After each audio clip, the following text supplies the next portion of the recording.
Hello and welcome to my second devlog.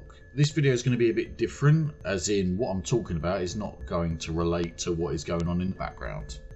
I thought it would be decent to have something to watch while I ramble on, and it has, and I've basically got no features to show off. So this is just what you're going to see in the background today is going to be me modelling a low poly drone. I'll do the texture and everything else. If you find that interesting, it's all really sped up. It's nothing complicated, but just shows my workflow a little when it comes to the graphics. And I will be talking about why I've decided to change some features. No, not basically the whole game in general. And that main reason is actually fun. What I get people to play test what I've built fairly regularly. And I'm having certain features tested where everyone was really happy with what I was asking about. Usually I was asking about the feel of the controls or the camera angle, whether the difficulty was too hard, yada yada yada. One piece of feedback that I couldn't avoid was that it wasn't very fun. And it's not that it wasn't enjoyable, it's that there was no real sense of what to do. And I mean, I felt this personally.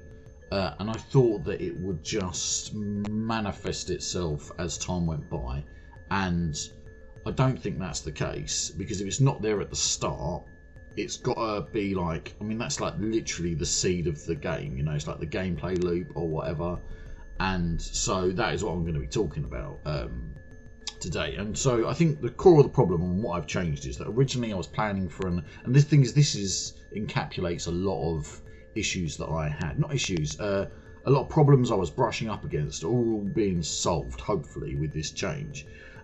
That's originally I was planning for it to be open world, so you sort of just, I thought I'd have players get to their goals organically, and there'd be like a story that they could follow, but they could wander off and they could go pick their things to do and things like that. But I think that was a little bit brave from like my first outing making a game, and it also made a lot of features necessary. And I mean like feature creep is something that I think all people who are making a game struggle with, because the options are limitless. You can do anything you want to do, it's your game. And I think I was suffering from that was the most, maybe, but I can reflect. I can take that in and adjust myself, adjust the course. So there was loads of features, and I just had not lists upon lists, but I had so much that I wanted to do, and I think within a realistic time frame, it was just becoming too much.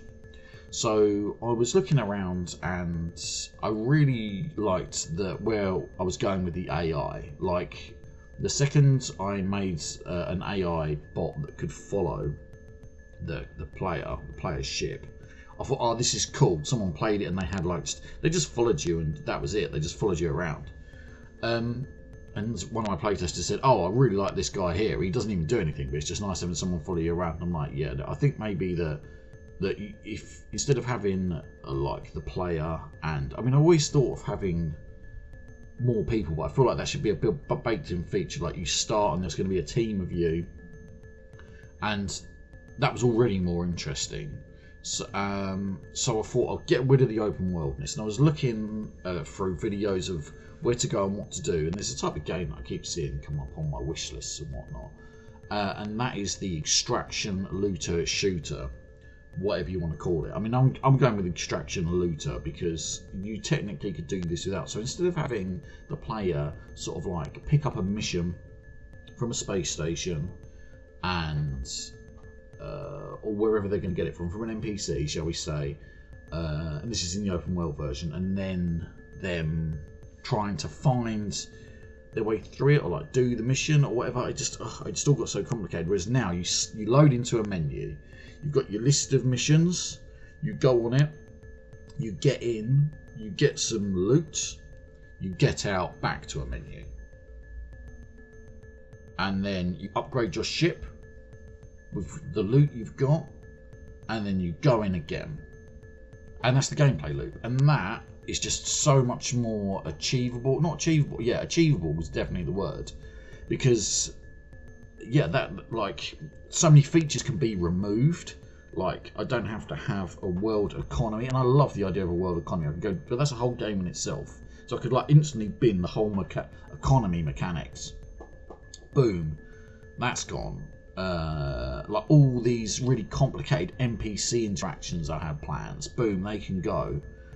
And I mean, like, there's like, I mean, I didn't actually write a list of everything that can go, but instead of a list of everything I've got, like, it's just like this really condensed list down, and that's a great thing.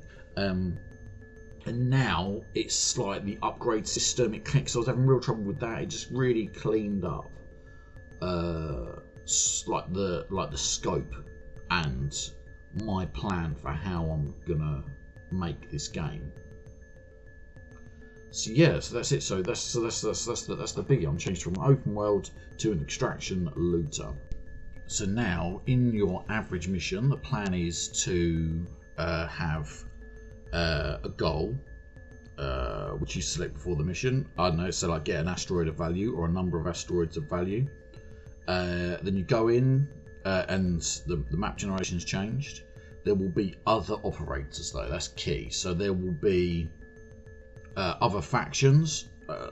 Say like I was going to have two big factions, who represent like the not the non-players, the environmental hazards. They'll be like little drones and stuff like that. And then there will be a number, however many we can reasonably support, of other teams doing similar things to what you're doing. So they're going to be like your competition. So they could be trying to get the same thing as you, or they could be like pirates trying to attack you and loot directly from your ship, so on and so forth. So yeah, that's the plan. Thanks for watching. If you did watch this, I doubt anyone's going to, but this is here mainly for me, so I can listen to myself talk about these things, hopefully in the future. Cheers guys, goodbye.